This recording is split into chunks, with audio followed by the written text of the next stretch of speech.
Avalokiteshvara is the name of a person who knows how to listen very deeply and to understand.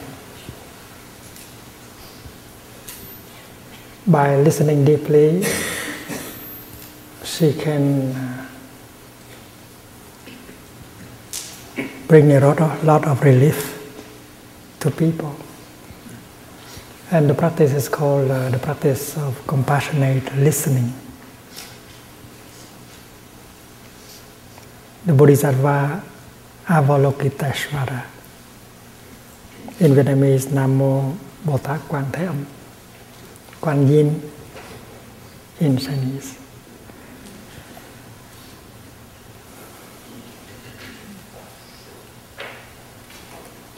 With compassion in our heart, we can listen to the other person, even if the other person has a lot of suffering, has a lot of wrong perceptions, a lot of anger. You can still listen to him or to her. And by doing so, we help him or her to suffer less, to get a relief. The Bodhisattva Avalokiteshvara is not exactly someone outside of us. Every one of us has the seed of compassion, understanding. And if we allow the seed of understanding and compassion in us to be watered, the energy of compassion and understanding will manifest, and we shall be able to listen also with compassion and understanding. So during the time of chanting, the energy, the collective energy of mindfulness will be generated, and it helps us to water the seed of compassion, understanding in us, and the Bodhisattva Avalokiteshvara can manifest from us. So please enjoy the chanting. Bring your attention to your in-breath and out-breath. Allow your body to relax, and for the energy of the Sangha to penetrate freely into our body, into our mind, for our nourishment and healing. Because the collective energy of compassion of the Sangha, Bodhisattva has the power of healing and nourishing. We don't have to do anything, just allow the energy to penetrate by the chanting.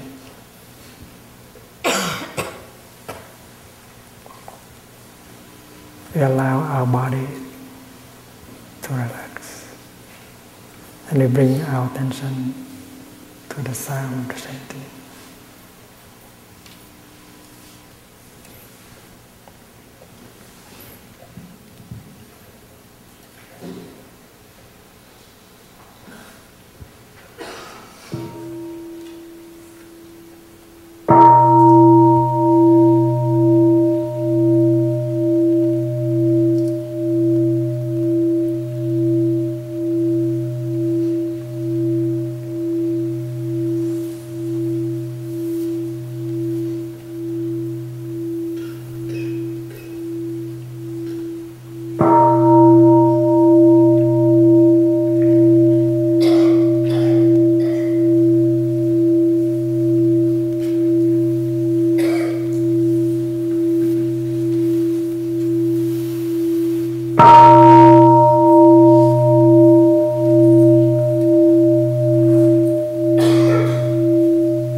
Dear friends,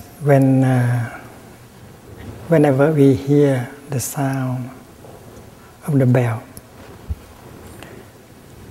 we practice listening to the bell deeply.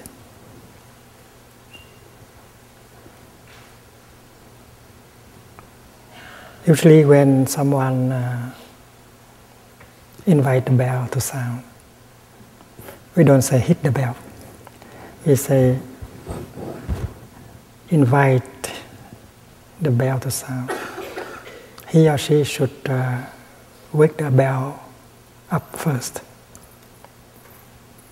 with a half sound,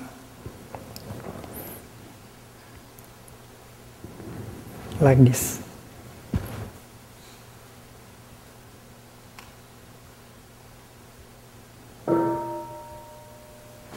That is a half sound. But before he does that, she does that, she has to practice mindful breathing first to prepare himself.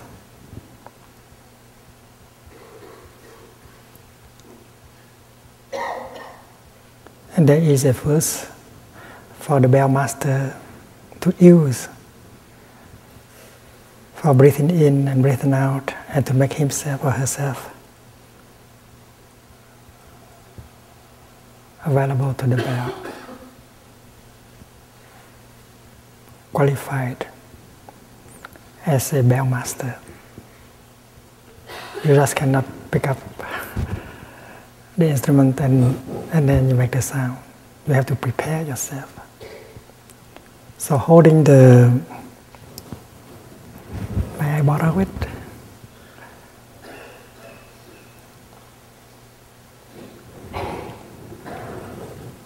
Holding the stick like this,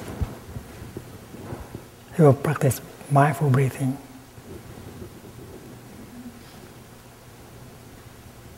A few times in order to calm himself down, to make him or her into a real bell master. And the verse is like this: body, speech and mind in perfect oneness. I send my heart along with the sound of this bell. May the hearers awaken from their forgetfulness and transcend the path of anxiety and sorrow. See, that is a four-line verse for you to breathe and to become a real bell master. Body, speech and mind in perfect oneness. I send my heart along with the sound of this bell. May the hearers awaken from their forgetfulness and transcend the path of anxiety and sorrow. And then you are calm, you are fully aware, you are fully present, and now you can invite the bell to sound. You invite, you offer half a sound, so that the whole community become aware that a real sound, a full sound is going to be heard. And everyone stop thinking, stop talking, prepare themselves to receive the full sound, the voice of the Buddha calling you back to your true home.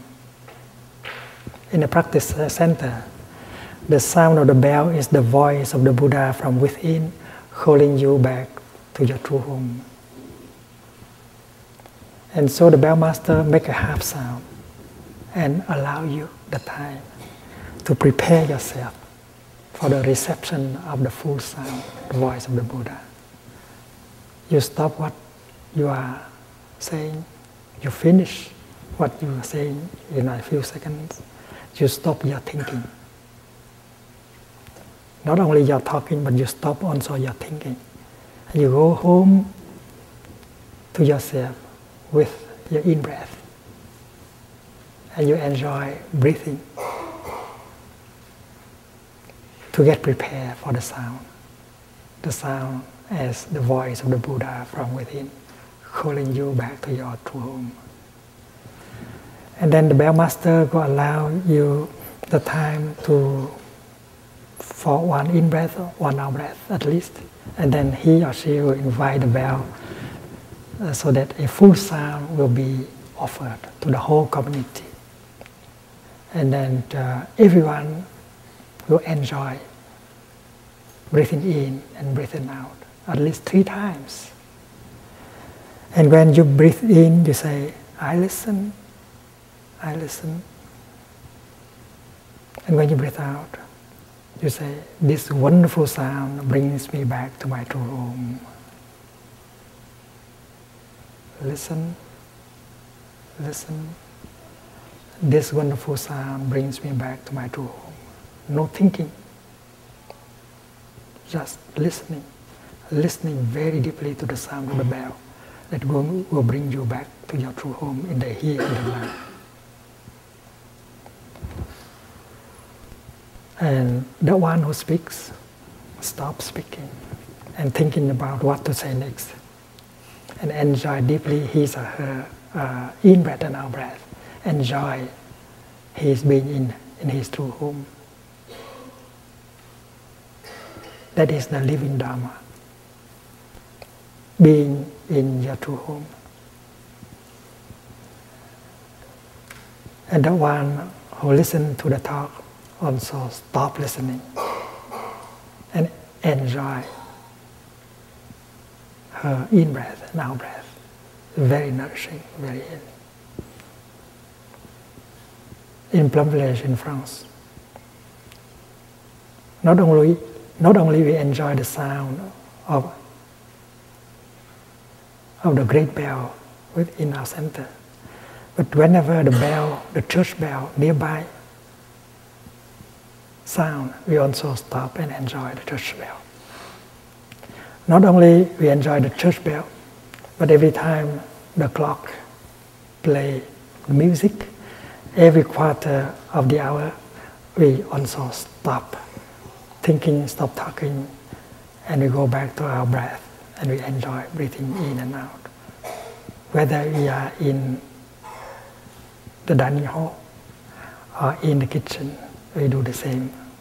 So the clock, the music of the clock, is like the mindfulness bell, help us to come home and to enjoy our home. Also, when you hear the telephone ringing, you practice. You are supposed not to run to the telephone. You are supposed to stay wherever you are, because the sound of the telephone is also the voice of the Buddha calling you back to your true home. Stay wherever you are and go back to your in-breath. Listen, listen. This wonderful sound brings me back to my true home. And then after having practiced like that 2 times, you do walking meditation to the telephone, or you take the telephone out and answer. And if you are the one who want to make the phone call, you prepare yourself before making the number. You practice going home to yourself. And there is also a verse for you to practice. Words can travel thousands of kilometers. They are to bring about more understanding, mutual understanding. I vow that what I am going to say will be beautiful, like flowers and embroideries. I vow that everything I'm going to say will help with more mutual understanding and compassion. And then now you are qualified to make a phone call. And when you hear, and when you hear the sound at the end of the line, you know that the other person is listening, breathing in and out, and you know that you have a chance to practice breathing in and out with her. So both of you are breathing in and out mindfully at the same time. It's a very beautiful practice. We call it telephone meditation.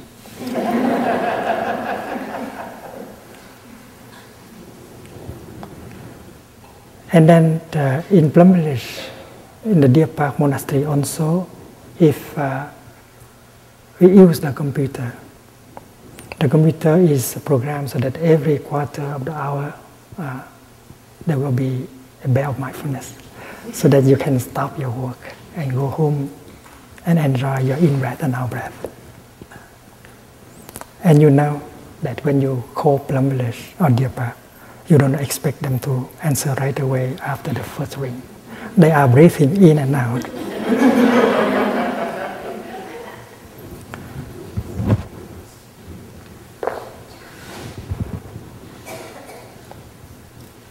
Listen. This wonderful sound brings me back to my true home. And you enjoy deeply your in-breath and out-breath 3 times.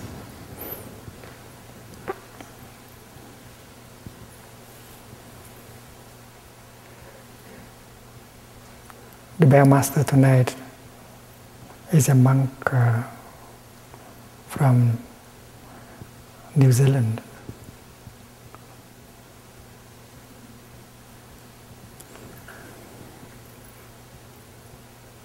Brother Pháp Điền, the field of the Dharma.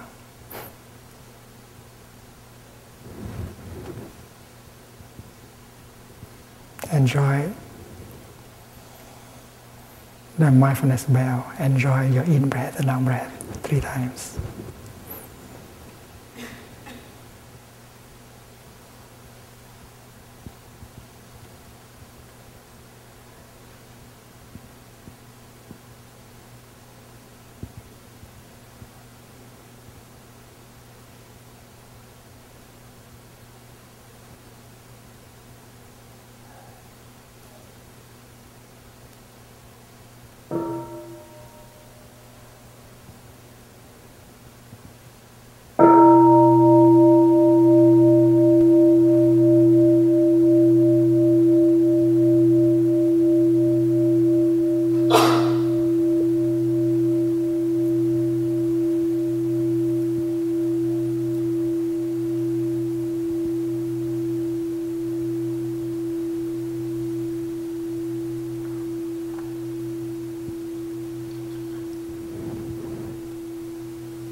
I like to use different kind of verses.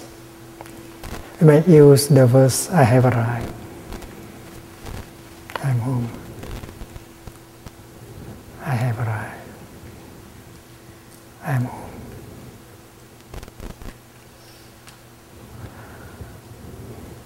Or you might like to say, I listen deeply. This wonderful sound brings me back to my true home. Or you may say, breathing in, I feel calm, I relax. Breathing out, I smile. Calming, smiling. Breathing in, I establish myself in the present moment. Breathing out, I know this is a wonderful moment. Calming, smiling, present moment, wonderful moment.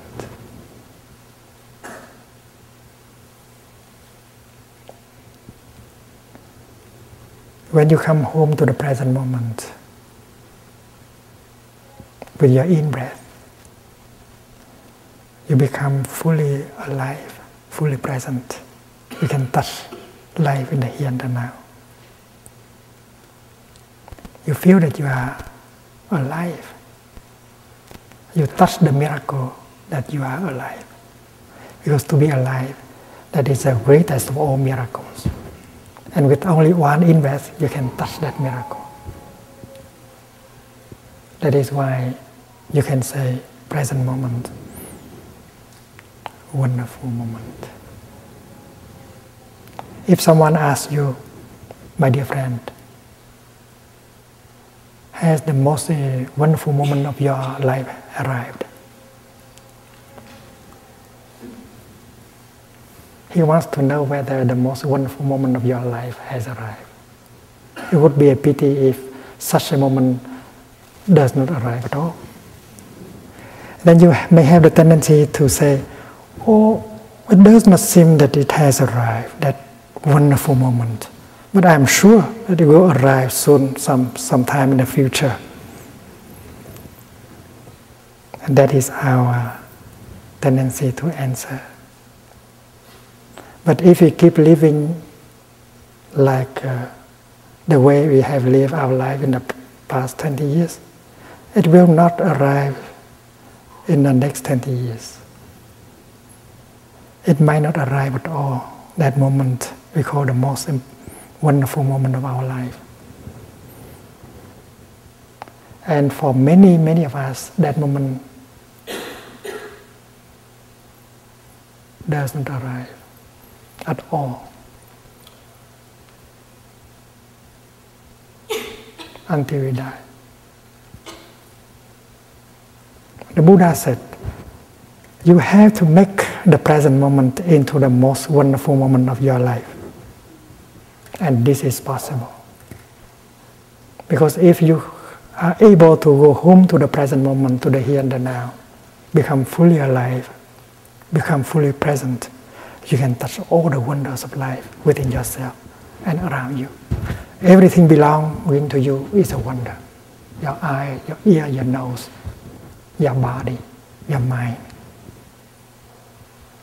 And because you are not mindful, you don't touch them deeply, you don't know that they are wonders until you die. And you begin to regret that you have not lived at all. That is why our true home must be sought in the here and the now. It can be touched in the here and the now.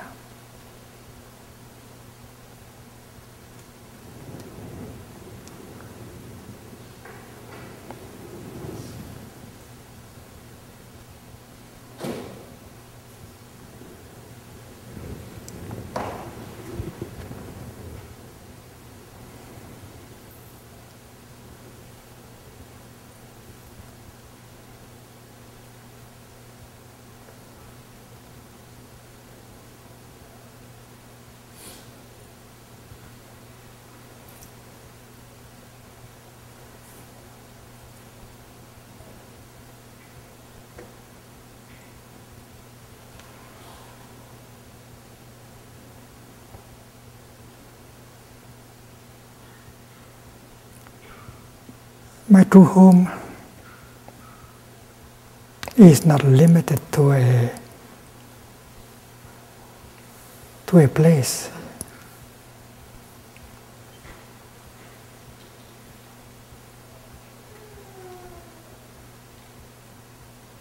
To a time.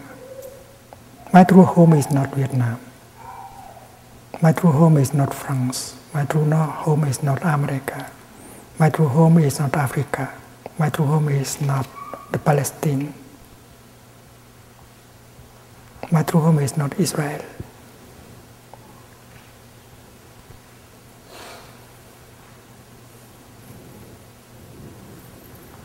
Although they don't let me go back to Vietnam, I still have my true home available in the here and the now.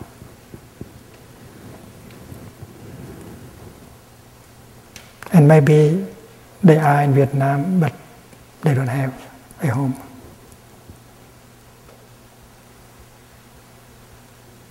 That is why I don't feel as a victim.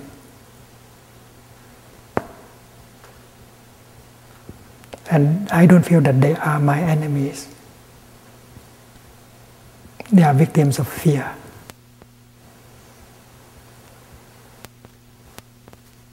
They believe that if I go home, I will create an atmosphere of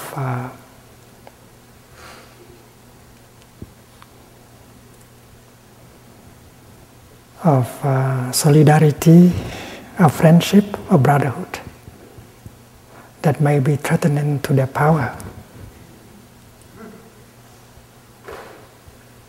And it is fear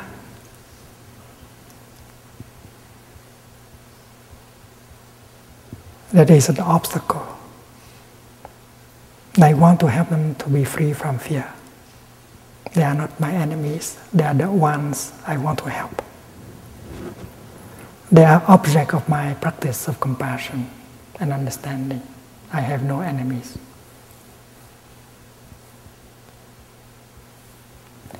During the war, during the Vietnam War,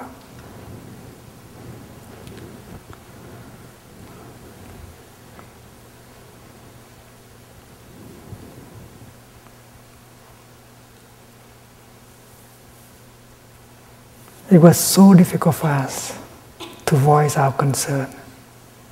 Many of us, most of us, did not want the war.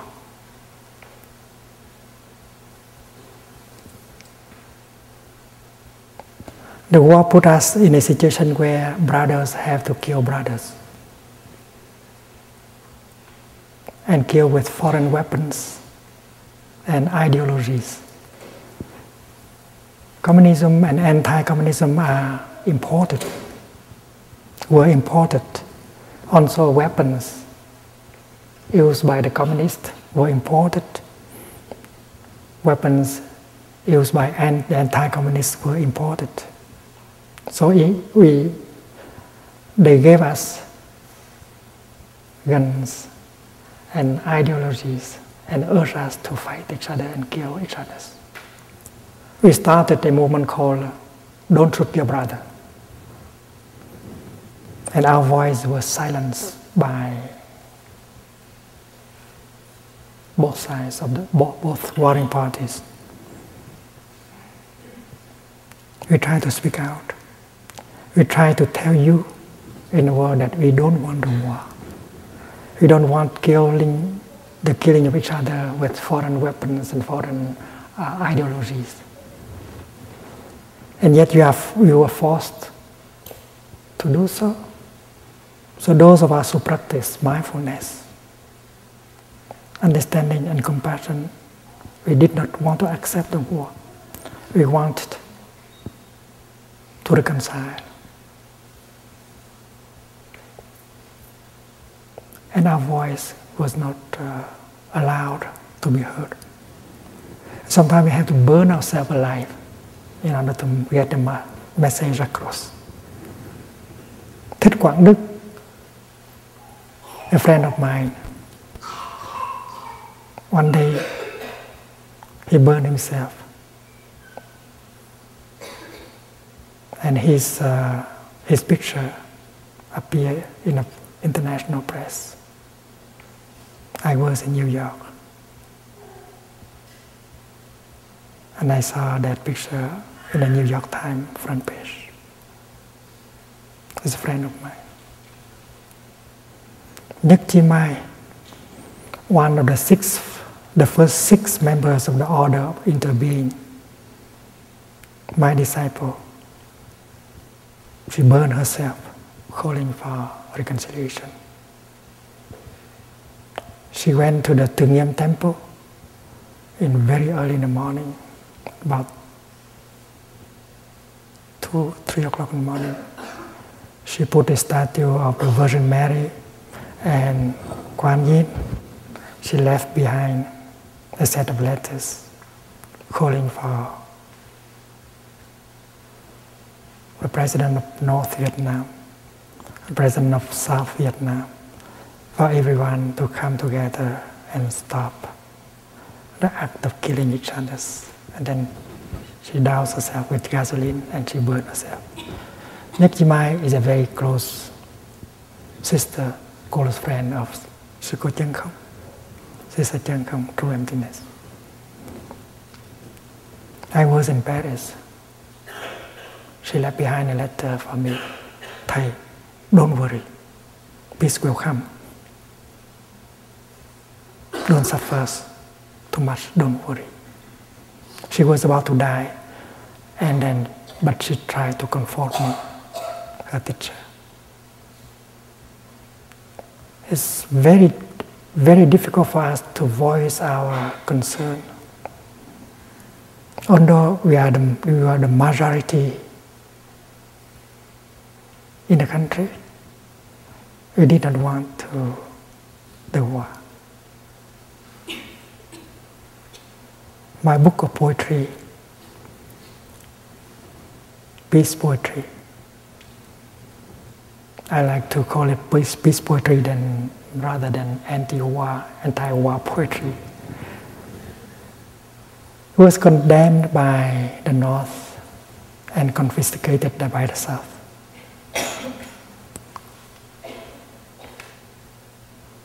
So when Cornell University invited me to come and make a series and give a series of lectures, I took the opportunity to go out and to call for peace.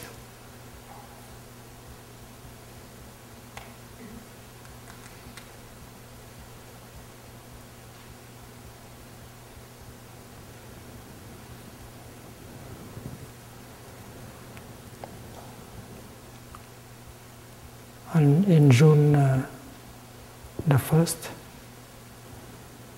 in the year 1966,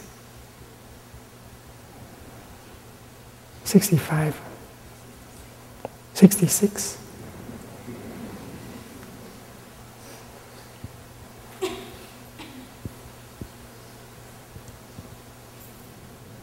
I met Martin Luther King in Chicago.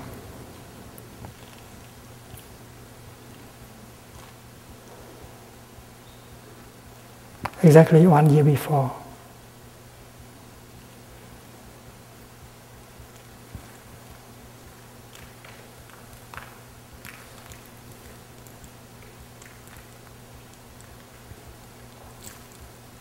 Exactly 1 year before. On June the 1st, 65, I wrote him a letter explaining to him why we had burned ourselves. This is not an act of suicide. This is an act of love.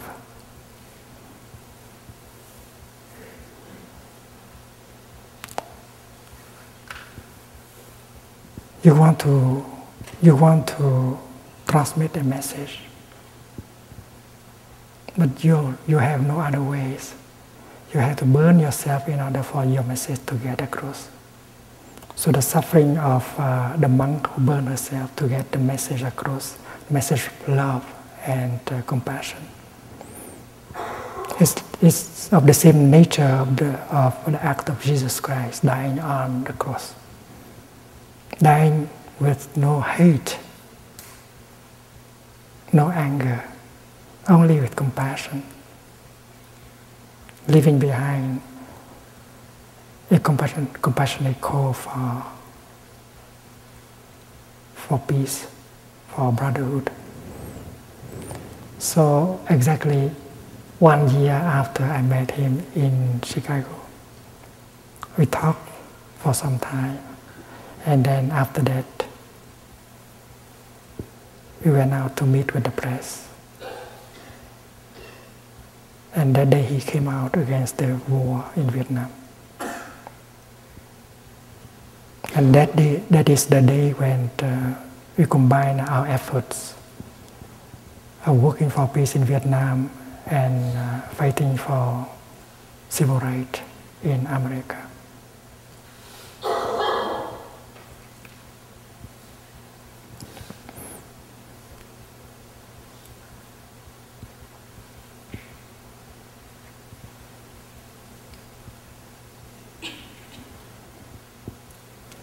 2 years later, I met him again in Geneva.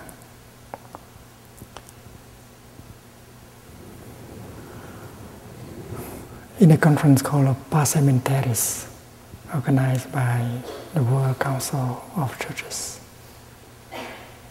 There are people like Linus Pauling at the conference.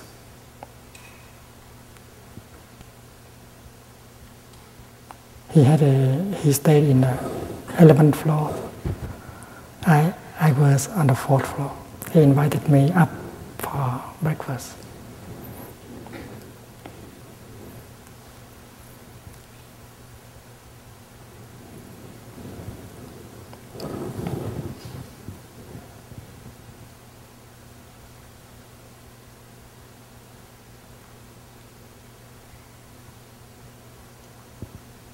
I was retained by the press.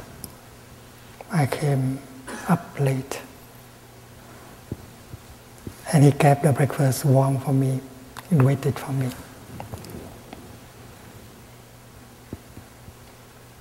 I told him, Martin, you know something? In Vietnam, they call you a bodhisattva.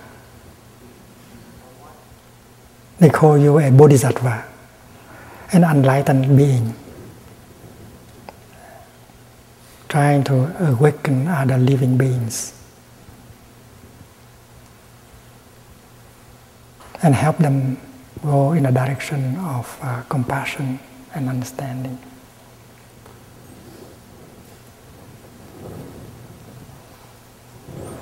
I'm glad I had the chance to tell him, because a few months later he was assassinated in Memphis.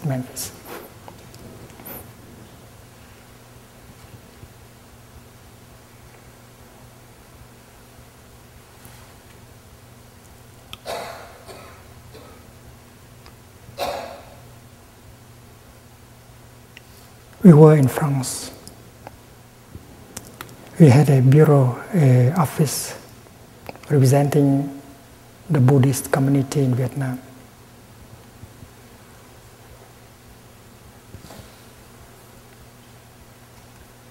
And we wanted to represent the mass of people who did not have a voice. They did not have a chance to speak out. So we live as a community in Paris, and our office in a poor quarter of Paris, number 11,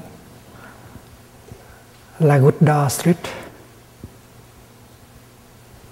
and that quarters were inhabited more by the people of Arab origin.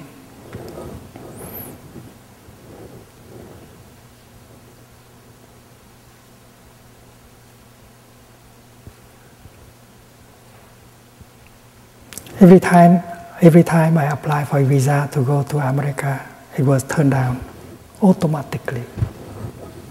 They didn't want me to come to America because they believe that I may be harmful, I may be an obstacle for the war efforts in Vietnam. I was not allowed to go to America. I was not allowed to go to England. Every time I wanted to go to America on a speaking tour, I had to write a letter to someone like Senator McGovern or Senator Robert Kennedy, asking them to send me a letter of invitation. The letter is something like this: Dear Thich Nhat Hanh, I would like to know more about the situation of the war in Vietnam. Please come and inform me. And if you have difficulties concerning the visa, please telephone me at this number. Only with such a letter that I could have a visa. Otherwise, there's no way.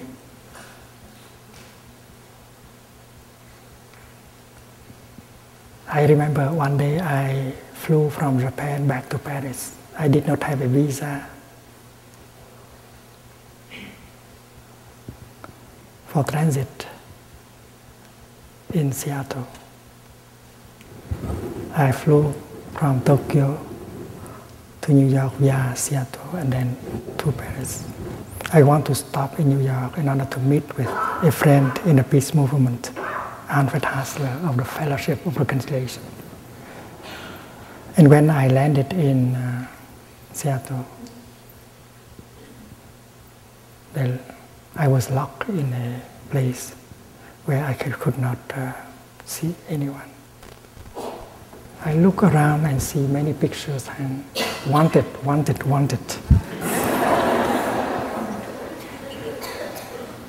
They took my passport. They didn't allow me to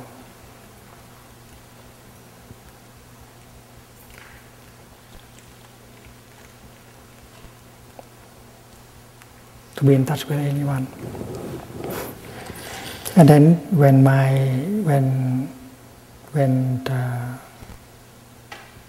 the plane is about to take off, they gave my passport back. It's very difficult. One day when I was in Washington, D.C., I told you already, the Baltimore Sun, a reporter came and informed me that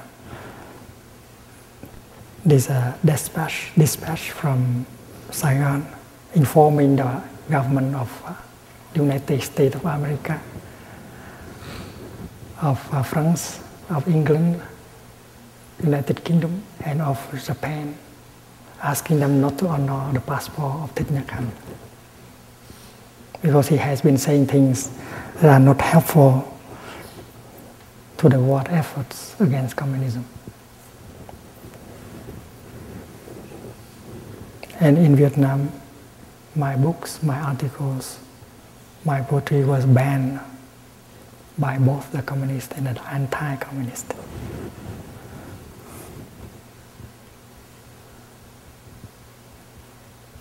I risked deportation and put in jail because what I had done, calling for peace and speaking against the war.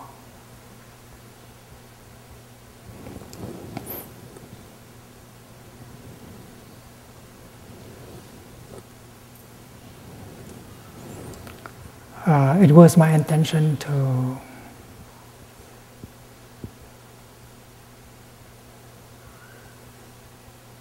go only for 3 months, to give the series of lectures in Cornell, and then to make a tour of America and Europe and go home.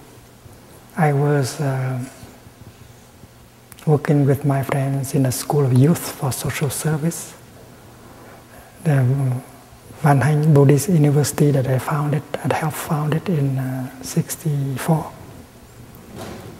All my friends, co-workers were in Vietnam. I didn't want to go very long. I intended to come here only for 3 months. But it has been 38 years already. I have not been able to go home, 38 years. And that is why I have been sharing the practice with friends in Europe, in America, in other countries. But because I have found my true home, I don't suffer.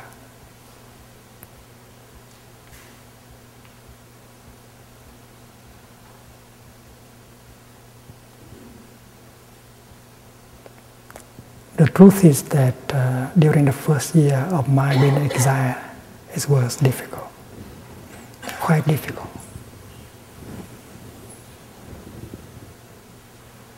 Although I was already 40,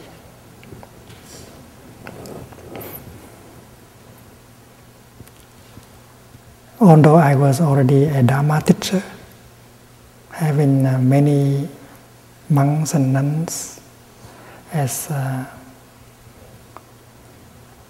students, disciples, and yet I have not I had not found my true home. I can give very good lectures on Buddhism, on the practice of Buddhism.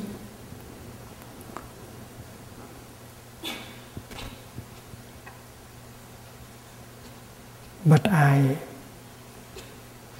had not truly arrived. Intellectually, well, I had a lot of Buddhism. I had been trained several years in a Buddhist institute and practicing since the time I was 16. And during the time I was a young monk, I tried my best to renew Buddhism, update Buddhism, so that Buddhism can respond to the real situation of suffering, called engaged Buddhism. The kind of Buddhism that can offer you the answers to the burning question of society. Questions like war, social injustice, political suppression, poverty, violence, and so on.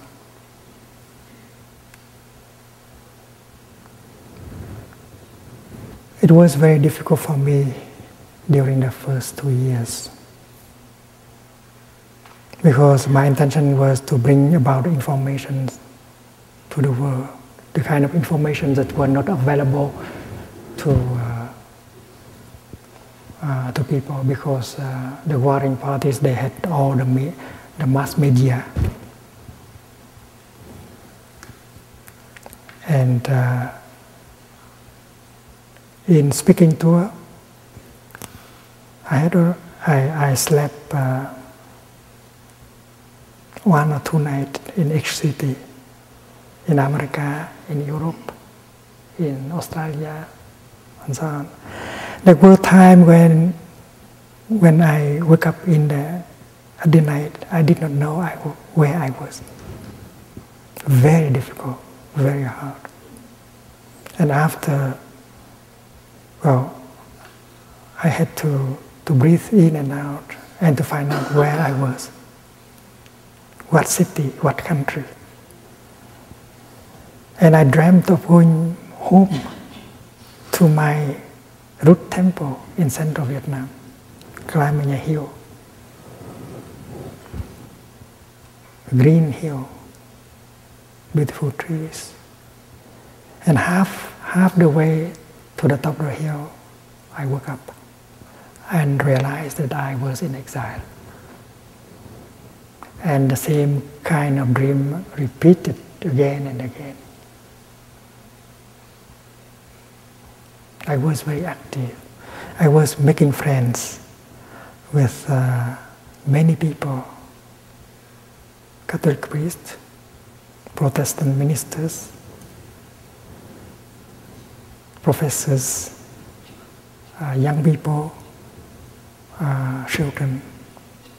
And my practice was a practice of mindfulness. I try to live in the here and now and touch the wonders of life in my daily life. I survive with that practice. The trees in Europe were so different from the trees in Vietnam. The fruits, the flowers, they are all different, and the people also. So I learned to make friends and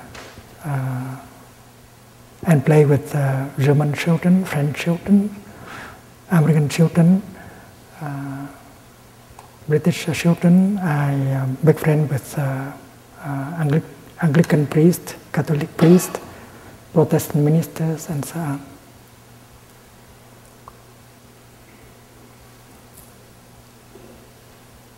But thanks to that practice, I was able to find my true home in the here and the now.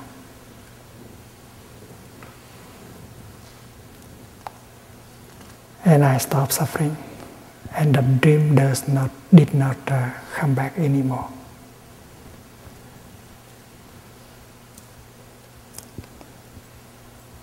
People think that I suffer when I cannot go back to Vietnam, but that's not the case. If I go to Vietnam, that would be a joy. To be able to offer the teaching to the monks, the nuns, the lay people there, and talk to the artists, to the writers and others. But if I cannot go, I don't have to suffer. I can meet with people, other people in other countries, like in China, in Korea, in Japan, in Spain, in England, in Canada, and so on.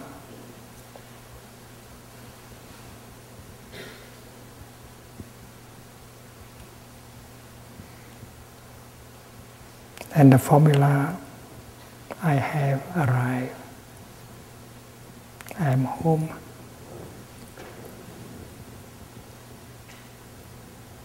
Is the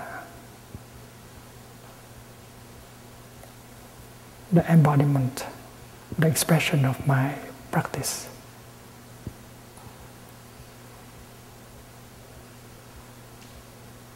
It expresses my understanding of the teaching of the Buddha. It is the cream of my practice. I have arrived, I am home. And since the time I have found my true home, I don't suffer. I did not suffer anymore.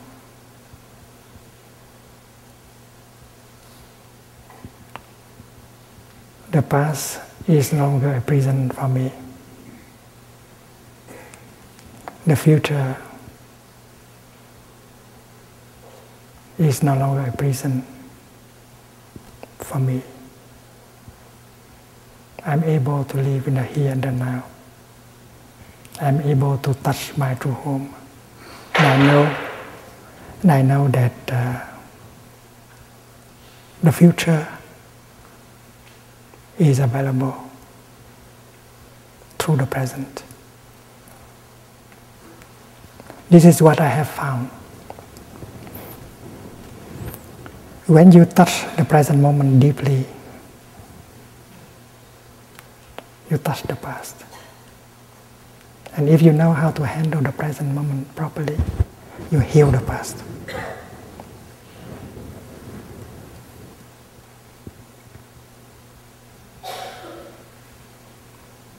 Many think that the past is already gone, you cannot do anything. You cannot go back to the past and fix things and repair things. But according to this teaching of the Buddha, the past is still there with all the pain and suffering. And if you know how to come home to the present moment and touch the present moment deeply, you touch the past and you can heal the past. And when you heal yourself, you heal your ancestors. And this is possible. My ancestors have suffered in me. I have also suffered. And since I am able to touch the present moment deeply, I heal myself and I heal my ancestors, including my parents, my father, my mother, my brother, my sister, my grandfather, my grandmother. When I practice walking, I generate the energy of freedom and solidity. And I feel that all my ancestors enjoy the freedom and the solidity that I generate with the practice of walking. Because to me, my ancestors are always alive in me, fully present in me, in every cell of my body. And if I am free, they are free. If I am healed, they are healed. When I take a step with solidity and freedom, all of them take that step with me. And you have to take that step with all your being. Full awareness, full concentration, in order for that step to be really solid, to be free, in order for you to be able to touch life the wonders of life in that moment that is healing and nourishing. So the act of making a step is an act of freedom, an act of liberation. You liberate yourself, you liberate your ancestors. It's an act of revolution. Please believe me. You cannot make such a step unless you invest entirely your body and your mind. 100%. When you breathe in, you bring all yourself together, body and mind. You become one. And equipped with that energy of mindfulness and concentration, you make a step. And you have the insight that this is your true home. This is, you are alive, you are fully present, you are touching life as a reality. Your true home is not an abstract idea. It is a solid reality that you can touch with your feet, with your hand, and with your mind.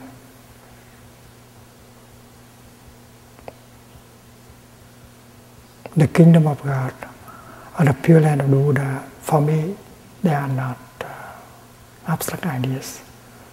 That is something you can touch in every moment, you can live in every moment. It is available in the here and the now. If you know how to make yourself available, and then the kingdom is available, the pure land is available, your true home is available. And nobody can take away your true home.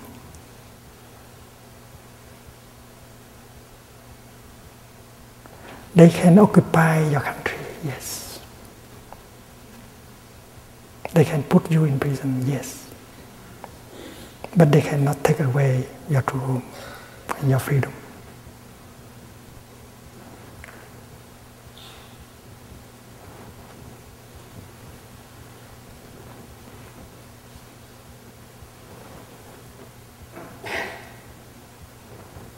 So it's very important, it's very fundamental, it's very basic that you touch your true home, that you realize your true home in the here and the now. And the energy with which you can do so is mindfulness and concentration. And these are energies of the Buddha. All of us have the seed of mindfulness and concentration in us. This is something, this is a fact. Because all of us are capable of drinking our tea mindfully. When I drink my tea, I want to really drink my tea.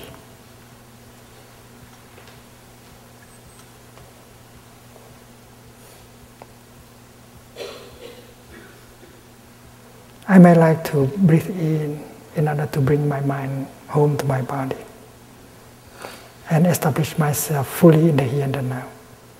You have to be there, fully. And when you are there fully, the tea will be there for you fully. If you are not there, the tea is just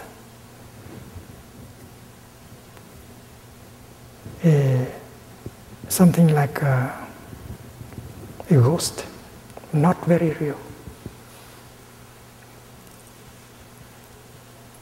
Mindfulness helps you to become fully present and fully alive in the here and the now.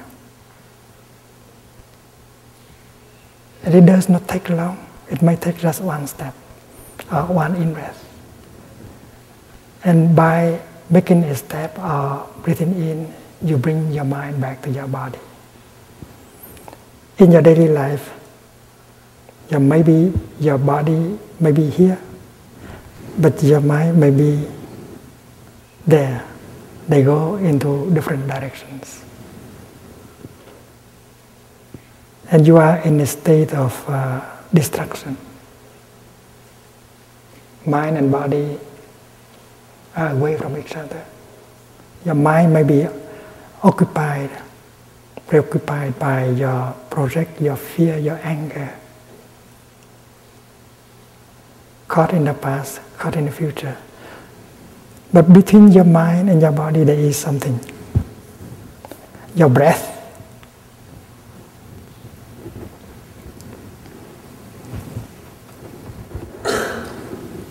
And as soon as you go home to your breath and you breathing in, I know I am breathing in. And then your body and your mind come together very quickly. While breathing in, you don't think of anything. You just focus your attention to your in-breath. You focus, you invest 100% of yourself into your in-breath. You become your in-breath. There is a concentration, mindfulness of your in-breath, concentration and your in-breath that will make body and mind coming together in just one moment. And suddenly you become fully present, fully alive. And in that state of being, you pick up your tea, and the tea becomes a reality, not a ghost. And when you drink your tea, you are just drinking your tea. That's called mindful drinking. There's no thinking. There's just drinking, deep drinking. You are real, and the tea is real. And when you are real, the tea is real, life is real. And many people live in a dream because they are not in the present moment.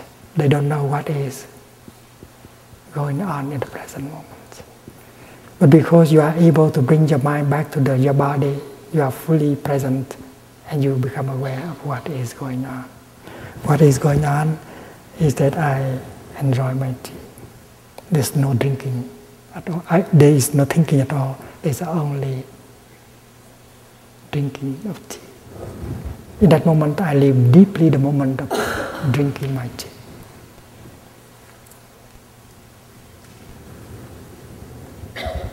When I breathe in, I become fully aware of my in-breath. My in-breath becomes the object of mindfulness. My in-breath becomes the object of my concentration. And that is why my body comes home to my mind comes home to my body right away. And I become fully present.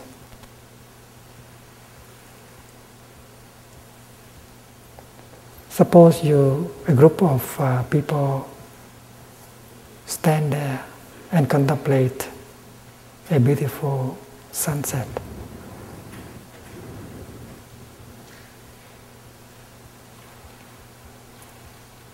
If you keep thinking about the past, or thinking about the future and your project, you are not really there contemplating the sunset.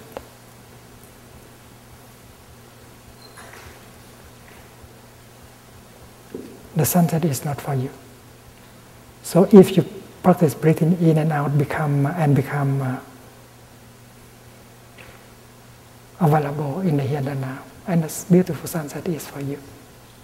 Breathing in, I know the sunset is there. Breathing out, I smile to the beautiful sunset. In that moment, life is real.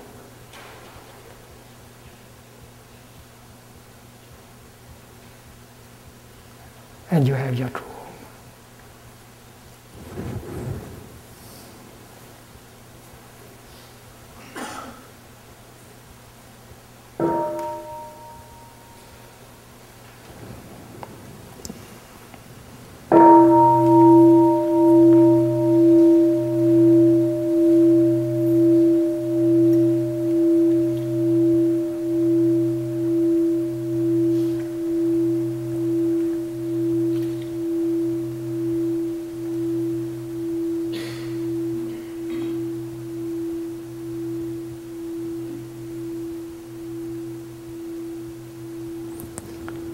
When you go back to the present moment, you might encounter the wonders of life that are refreshing and healing. You may encounter suffering, violence, hate, fear, discrimination.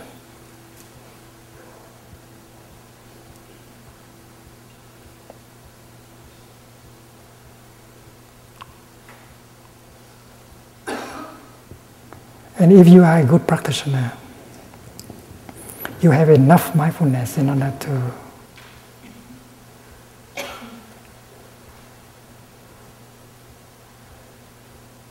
handle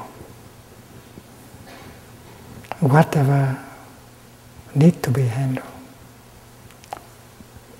Suppose anger is coming up in you as an energy. As a practitioner, you don't allow anger to be alone in you, because if you let anger to be alone in you, anger will cause a lot of damage in your body, in your mind, and maybe around you. That is why we practice mindfulness of anger. Breathing in, I know anger is in me. Breathing out, I smile to my anger. I embrace my anger.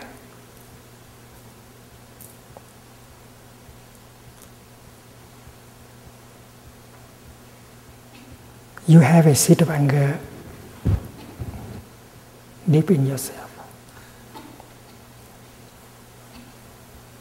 But you also have a seed of mindfulness deep in yourself. You have a seed of compassion in yourself. When anger is touched, when the seed of anger is touched, it manifests into a kind of energy called anger.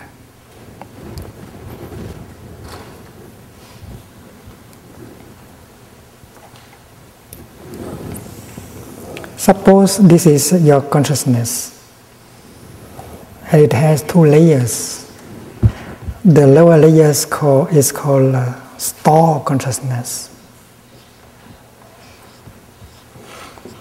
and the upper layer is called mind consciousness.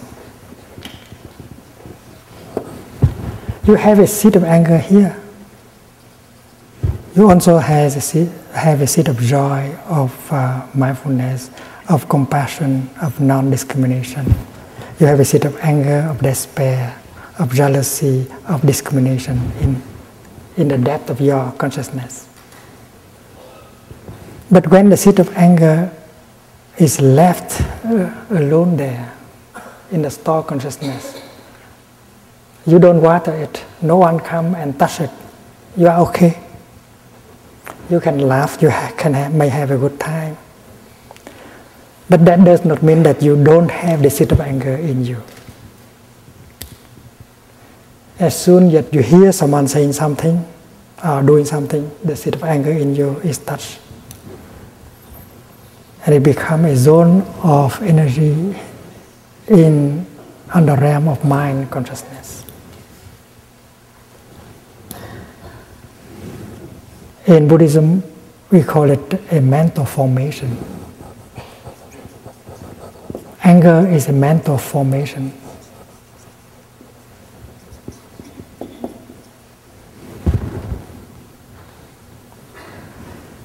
In my tradition, we speak of 51 categories of mental formations.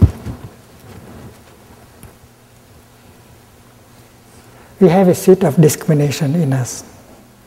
We have a seed of non-discrimination in us.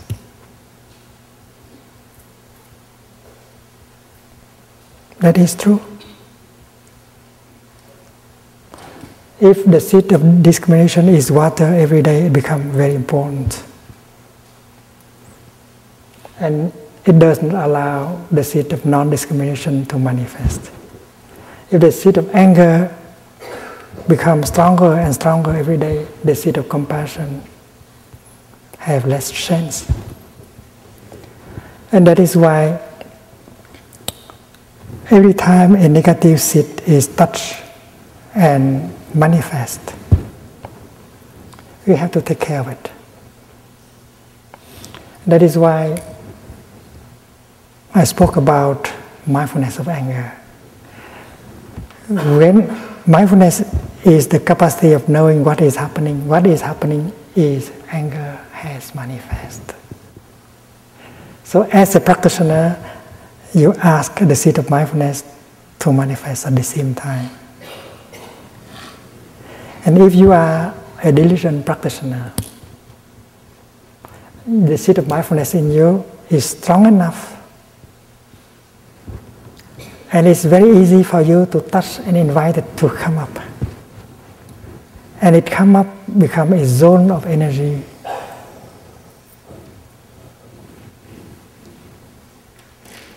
Suppose anger is energy 1.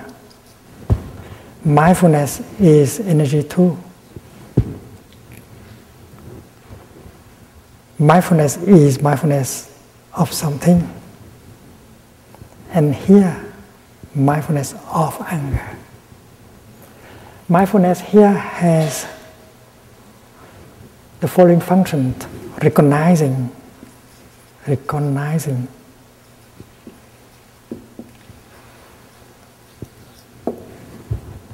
anger as anger. Mindfulness of breathing. Breathing in, I know this is my in breath. Breathing out, I know this is my out breath. Recognizing in breath as in breath. Recognizing out breath as out breath. Recognizing drinking as a drinking. Recognizing walking as a walking. That's the nature, the function of mindfulness.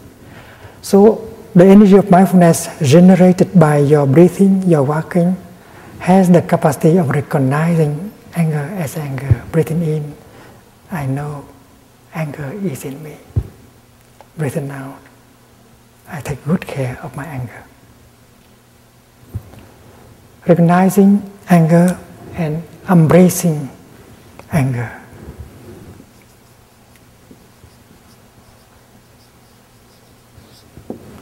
This is an art. This is a practice. There's no fighting. Mindfulness is generated not to fight anger, but to recognize anger and to hold anger very tenderly. That is Buddhist practice. You do not transform yourself into a battlefield, the good fighting the evil. That's not Buddhism. Because you are mindfulness, but you are also anger. And mindfulness plays the role of a big sister, holding the angry, the suffering younger sister and help her to transform.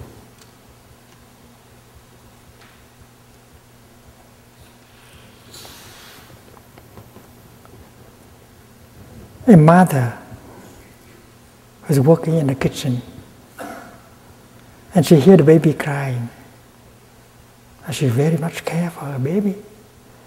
So she stopped working in the kitchen. She put down whatever she's holding and she goes to the room of the baby.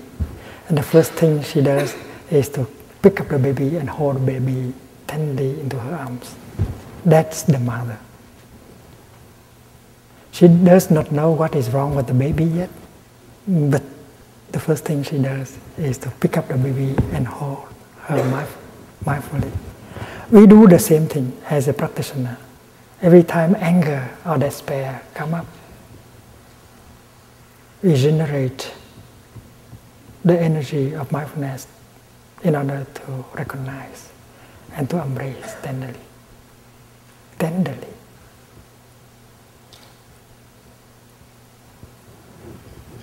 And if we know how to practice mindful walking or mindful breathing, we continue to generate mindfulness. And we have that energy in order to recognize and to embrace. And we can bring a relief. Because mindfulness as an energy, embracing anger as another source of energy tenderly. Big brother, younger brother. Although the mother has not realized what is wrong with the baby, but the fact that she is holding the baby tenderly can already bring a relief to the baby, and the baby may stop crying. And if the mother continues to hold the baby tenderly with mindfulness, she'll find out what is wrong. The baby may be hungry, the baby may have a fever, or the diaper may be too tight. As a mother, she can find it out very quickly. As practitioner, you can find out very easily why this anger. And you can see the roots of that anger. You find out the nature of that anger, the root of that anger.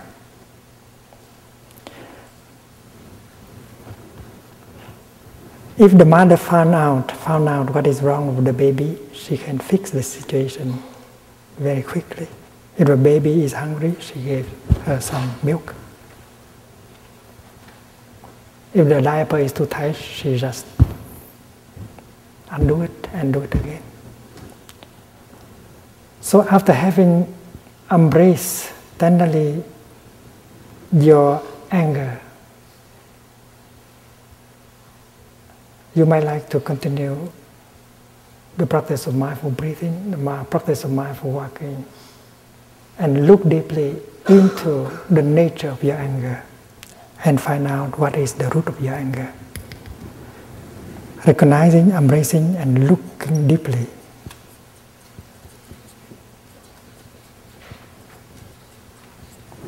Because mindfulness is the kind of energy that carrying with her the energy of concentration. Wherever mindfulness is, concentration is also. When you are mindful of your in-breath, you are concentrated in your in-breath. When you are mindful of your tea, you concentrate on the tea. And that is why the more powerful mindfulness is, the more concentration you get. And with that mindfulness and concentration, you practice looking deeply and you get insight.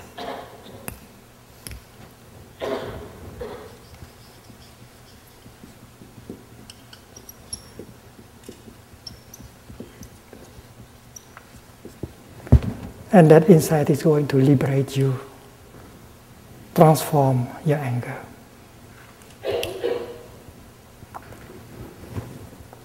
There is a story of a young boy who used to come to Plum Village every summer with his younger sister. And they practice mindfulness as children. The boy had difficulty with his father. He blamed his father. Every time he fall down and get hurt, his father always shouted at him instead of coming and help him. So his relationship with his father was difficult. And he vowed that when he grew up, he would not be like his father. If he has children and then if his child fell down and get hurt, he will not shout at him. Instead, he will come and try to help. That was determination. One day, he was in the lower hamlet, the Plum Village, and her sister, while playing with another little girl on the hammock, fell down and get hurt, and the blood was coming down. Suddenly, he found himself very angry. He wanted to shout, "Stupid! How could you come? How could you do something like that?"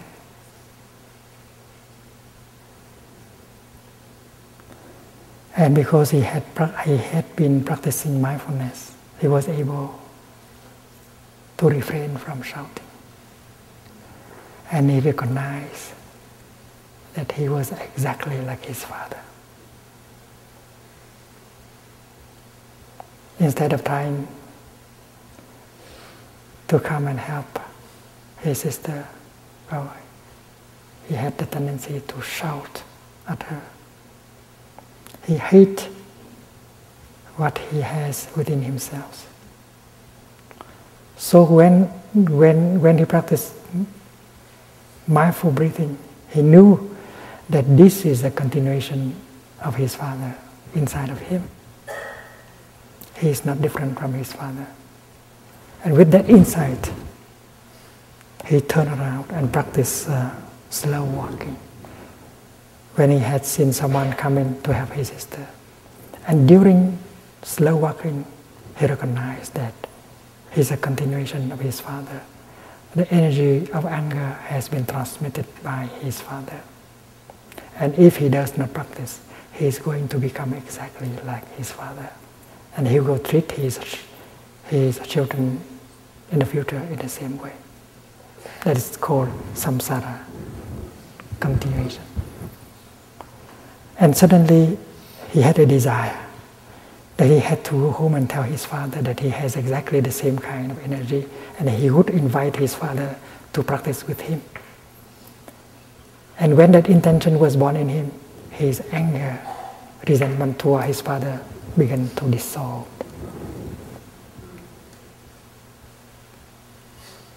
What kind of insight did he get? He got the insight that he is exactly like his father. He has the same kind of habit energy. And that is why he wanted to practice. And he sees himself as a victim of that energy, victim of the transmission of that habit energy. And he saw that his father also was a victim of that transmission. His father may have got it from his own father. And when he had that insight, his anger vis-a-vis his father just stopped. He got a transformation. I think for a young man of 12, that is a remarkable achievement. It is insight that transforms our afflictions. And mindfulness has the power of recognizing, embracing, looking deeply, getting the insight that transforms you, that get you free.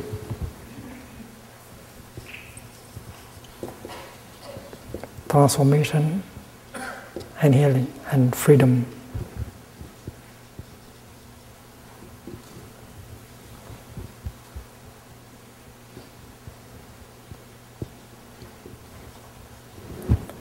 And when the young man is liberated, the father in him was liberated, and the ancestors in him are liberated, he ends the circle, the round of samsara.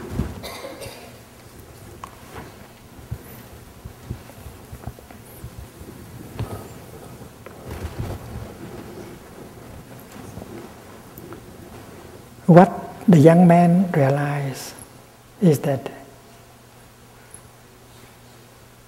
he's not a victim of his father. He's a victim of that habit energy. And his father also is a victim of that habit energy.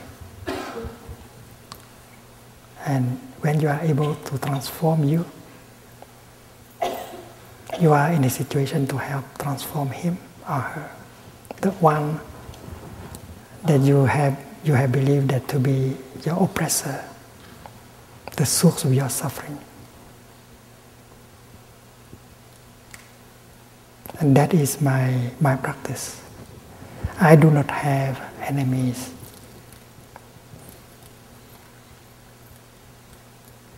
Even they have created a lot of suffering, a lot of injustice. They have tried to kill me,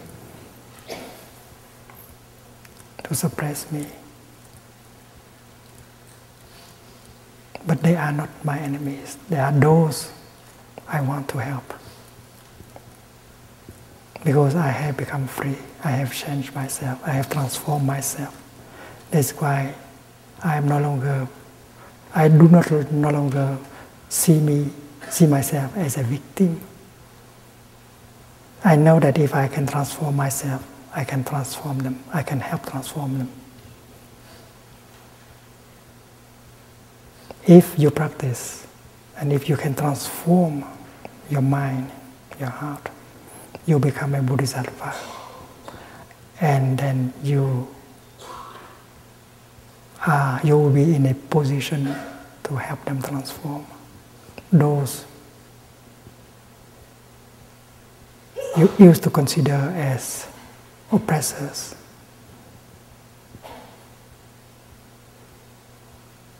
abusers, those who consider to be the one who discriminate against you, trying to suppress you and kill you and so on. They are also victims of their own ignorance, their own anger. They don't know how to handle their craving, their anger, their violence, their fear. So the path is to transform yourself into a bodhisattva with plenty of understanding, insight, and compassion. And when you have these energies, you are free. And you are in a position of helping other people to become free also. This is the path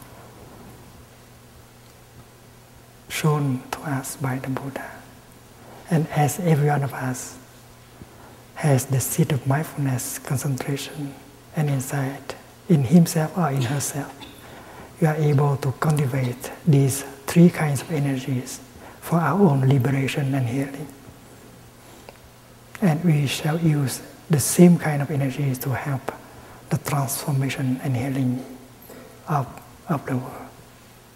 When you look up, you see a temple. The temple is in your heart, the lotus in your heart.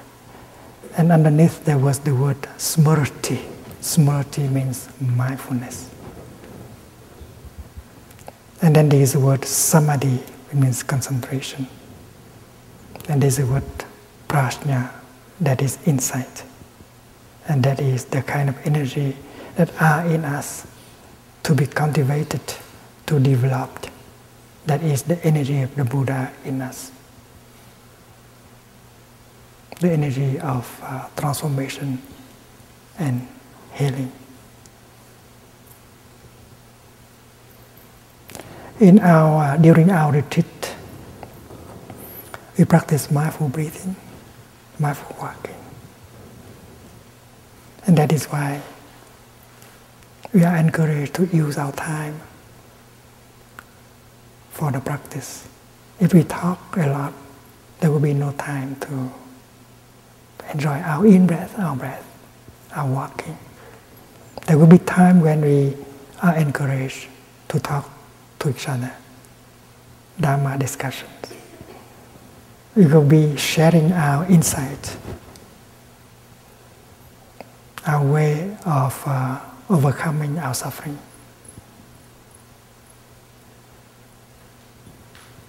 And when we practice eating our lunch or our breakfast, we refrain from thinking.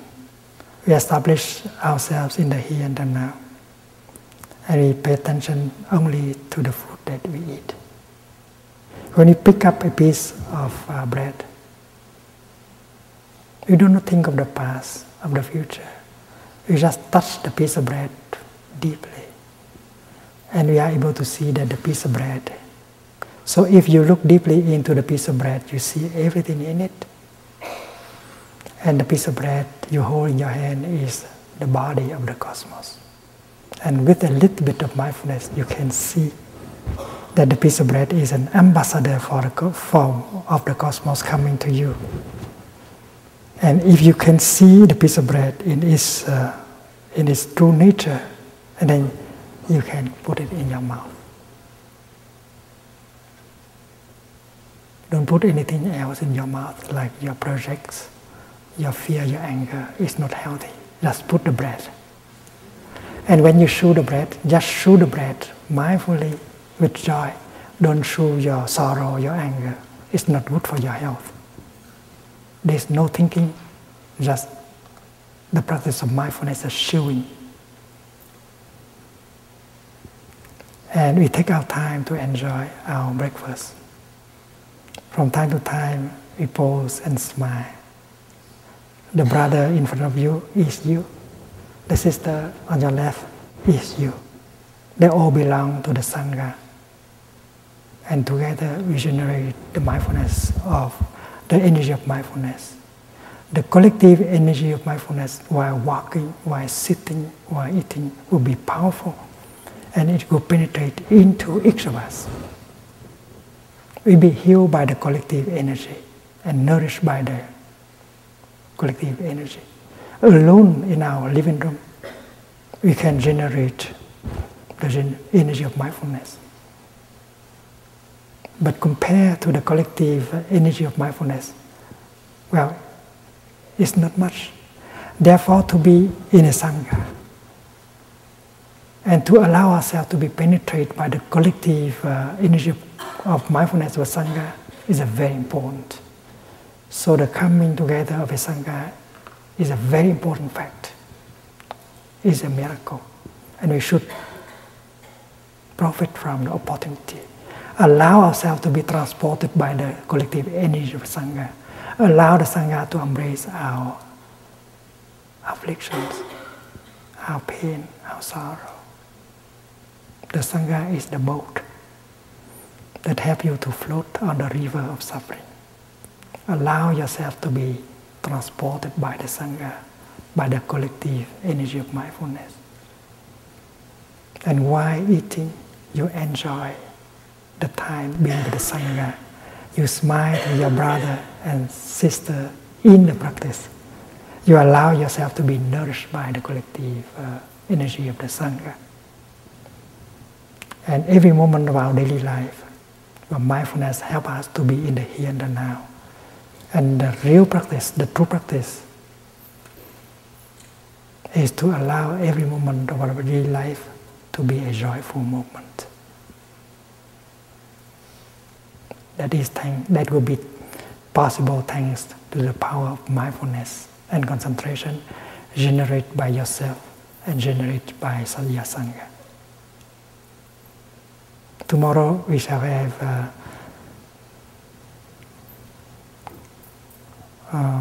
mindfulness walk in the morning. We shall be walking together. We walk in such a way that makes the kingdom of God real, available in the here and the now. There's several of us who are very used to the practice. We will walk together and generate the collective energy of mindfulness together. And you will see that the kingdom, the Pure Land, is available.